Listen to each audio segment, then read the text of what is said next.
Bonjour et bienvenue dans cette nouvelle vidéo. Aujourd'hui, le sujet, le thème est, ou sont, les disputes, le conflit plus exactement. Allez, on en parle tout de suite. Alors, sans plus attendre, d'ores et déjà, j'aimerais vous dire merci. Merci en fait pour votre soutien, que ce soit pour un like, parce que vous aimez les vidéos que je vous présente, mais également pour vos partages, pour vos visionnages, parce que ça monte en flèche et j'adore. Donc ça veut dire quoi? Ça veut dire que ce que je vous transmets, c'est suffisamment pertinent pour pouvoir continuer et donc à alimenter cette chaîne YouTube. Alors, merci à vous.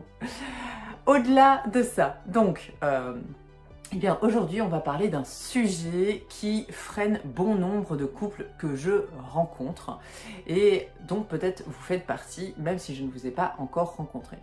Alors là, l'idée va être vraiment de pouvoir vous aider à savoir comment éviter ces disputes, comment éviter ces conflits, et pour ça, il va falloir le comprendre.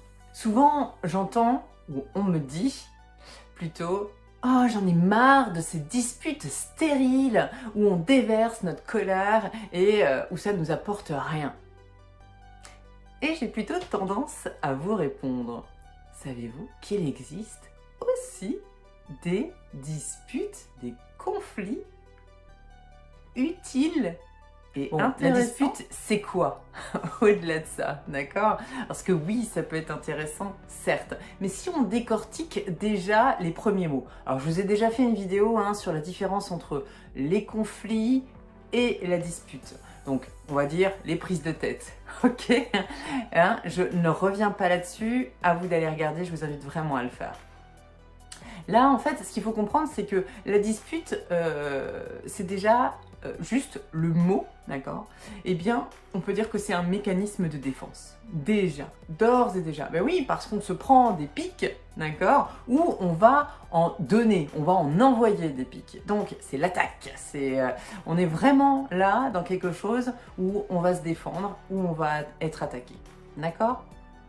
Où on va attaquer même.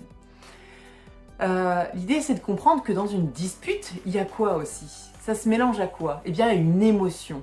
Et je vous le donne en mille, c'est pas la joie. En règle générale, on rit rarement dans une dispute. Et vous serez d'accord avec moi, je pense, si vous le vivez au quotidien. Donc, c'est plutôt une émotion de colère. Et qu'est-ce qu'il y a derrière la colère? Ah, Sandrine, on décortique tout. Oui, on décortique tout, parce que c'est bien de comprendre ce qui nous arrive et ce qu'on vit au quotidien avant de vouloir tout de suite régler le problème avec une solution magique. Donc, l'idée là, elle est de voir que derrière la colère, il y a un besoin. Il y a quelque chose en fait, il y a même, j'ai envie de dire, une blessure. Quelque chose qui a été pensé, qui a été non dit et qui a généré ce conflit. Rarement sont les disputes, en tous les cas rares sont les disputes qui vraiment n'apportent rien, en tous les cas celles sur lesquelles on ne s'attarde pas ou auxquelles on n'a pas envie de prêter d'attention. Et oui, chaque chose a vraiment, chaque comportement, j'ai envie de dire, a vraiment son importance dans le couple, d'accord? Vous avez envie de soigner votre couple, vous avez envie de transformer ces disputes puériles, stériles, comme vous voulez, d'accord, qui ne servent qu'à déverser votre colère, alors il va falloir, et on va le voir ensemble, eh bien, travailler dessus et pour ça il faut commencer déjà à décortiquer ce que c'est que la colère, la dispute, prendre déjà ces deux choses en considération. Alors pour commencer à régler une dispute, première chose c'est savoir d'où elle vient, quelles en sont les causes, comment est-ce qu'elles sont arrivées là, qu'est-ce qui a fait qu'on a nourri eh bien, cette blessure. Parce que je vous rappelle, c'est une blessure. Donc comment est-ce qu'on en est arrivé là? Par où c'est arrivé? Qu'est-ce qui n'a pas été nourri? Qu'est-ce qui n'a pas été protégé? Qu'est-ce qui n'a pas été, entre guillemets, traité pour que ça en arrive à cette colère que l'on va déverser sur l'autre ou qu'on va devoir prendre en pleine face lorsque l'autre vient, entre guillemets, nous agresser. Alors, à votre avis, bon, je vous le donne en mille, hein. C'est rarement parce qu'on s'est écouté, c'est rarement parce que les choses sont vraiment dites. Donc, ça vient d'où? Forcément, ça vient du passé. Ça peut pas venir du futur, on l'a pas encore construit. En revanche, comme vous êtes là dans cette vidéo aujourd'hui, c'est parce que vous avez envie de traiter les disputes à partir d'aujourd'hui pour demain, pour qu'un demain soit différent.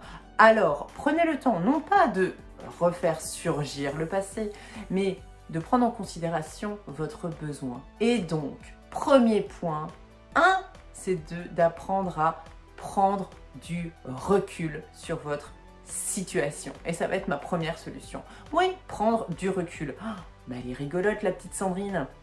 Mais prendre du recul, moi en fait, quand je suis en colère, je suis pas en train de me dire « Ah, attention, tu vas être en colère !» Donc là, il ne va pas falloir t'énerver ou lancer un pic. Eh bien, si. Eh oui. Je vais vous inviter pour prendre du recul, hein, parce que ce mot, il existe, il est bien, il est beau, mais il signifie quoi? Il signifie, eh bien, faire attention à soi. Vous savez, le prendre soin de soi, ça commence aussi par là.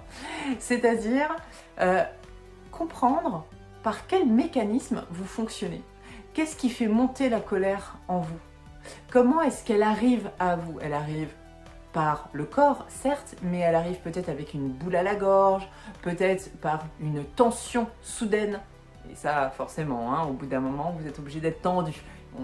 On est rarement énervé en étant recroquevillé, en disant « j'en ai marre, je suis énervé ». Donc forcément, votre corps est sous tension. Mais comment est-ce que ça arrive? Par où ça arrive? Faites attention à ça.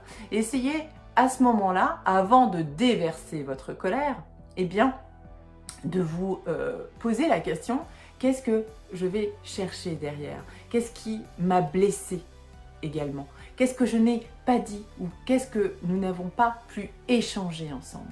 Donc je vais prendre du recul parce que la personne, au moment où vous allez, donc votre conjoint, hein, d'accord, par définition, puisque là on parle du couple, pour soigner votre couple dans le quotidien, eh bien avant de lui déverser tout ce que vous avez à lui déverser, tous les pics que vous allez lui envoyer, avant ça, c'est de réagir. Parce que réagir dans l'émotion envers l'autre, ça va être plutôt négatif. En revanche, réagir envers soi et s'interroger, se dire « bon, stop, là ça va pas être constructif, la personne n'est pas prête à m'écouter, donc il va falloir que je comprenne ce qui se passe en moi, et là maintenant, je vais prendre du recul. » Donc je prends du recul en maîtrisant ma colère, pas en la contrôlant, en la maîtrisant. Parce que vous êtes en colère, non pas contre votre conjoint, mais envers vous-même. Il y a une blessure qui n'est pas dite. Et on va parler de tout et n'importe quoi, parce que l'autre n'a pas été chercher les enfants, ou parce que il s'est passé je ne sais trop quoi, il y a des miettes sur la table et on n'a pas essuyé. On va passer d'une toute petite chose pour en arriver à d'autres qui proviennent d'il y a très longtemps, parce qu'elles n'ont pas été traitées en amont. Donc, elles n'ont pas été écoutées, elles n'ont pas été considérées. Alors, mon deuxième point, c'est quoi? Après avoir maîtrisé sa colère, créé un stop chez nous, compris par où ça venait, d'accord? Et où était l'utilité de ce que nous allions sortir comme pic, et déceler notre besoin réel, d'accord? À travailler, eh bien, ça va être de faire un point et de communiquer. Et ça, je vous l'apprends quand vous êtes en couple. Je vous apprends à bien communiquer, à bien échanger l'un avec l'autre, à être ouvert au dialogue et peut-être même à le préparer, d'accord? Mais ça, c'est encore autre chose.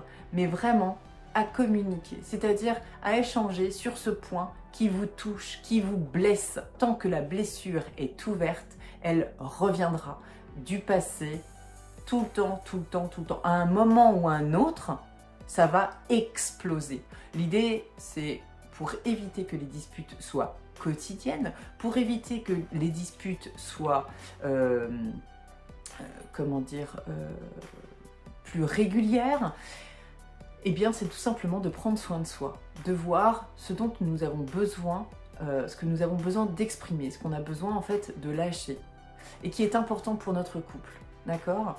Vous avez, au lieu de soigner notre couple, eh bien l'idée est là vraiment de, en amont, échanger dans ce couple pour le faire fleurir, pour le faire évoluer, pour le transformer en fait, tout simplement, qu'il soit à notre image, à nous deux. D'accord, ou à 3, si vous êtes à plusieurs, enfin, peu importe, d'accord, dans le polyamour, tout est ok. J'entends par là vraiment échanger, l'un écoute l'autre, puis demande un feedback, puis trouve ensemble une solution à la situation. D'accord, sans jugement aucun. C'est quelque chose qui semble juste anodin, facile, et pourtant ça ne l'est pas. Raison pour laquelle je vous accompagne là-dessus. Donc les disputes, elles peuvent se transformer. Oui, elles peuvent être stériles, puériles, mais elles peuvent être très utiles. Utiles, oui, dans le sens où vous avez pris du recul et ça vous permet de voir quel est ce besoin qui a besoin d'être pris en considération, vraiment d'être, et non pas d'être juste vu comme une envie ou un désir quelconque, d'accord? Mais vraiment un besoin qui a besoin d'être transformé, une blessure qui a besoin d'être pensée. Et donc travailler et trouver une solution.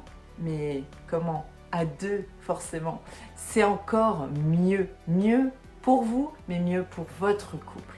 Voilà, c'est ce que je vais vous inviter à faire dans cette vidéo. Alors j'espère qu'elle vous aura été utile, j'espère qu'elle aura été suffisamment pertinente pour que vous puissiez tout de suite le mettre en action. Voilà, je vous souhaite donc de meilleurs conflits, que tout le monde puisse vraiment être dans l'écoute de chacun, dans l'ouverture des blessures de l'autre. Quand on est à notre écoute, on est à l'écoute également de l'autre. C'est ce qui peut sauver aussi votre couple. Allez, je vous dis à très bientôt pour une nouvelle vidéo. En attendant, prenez bien soin de vous et prenez bien soin de votre couple. À bientôt. Ciao, ciao.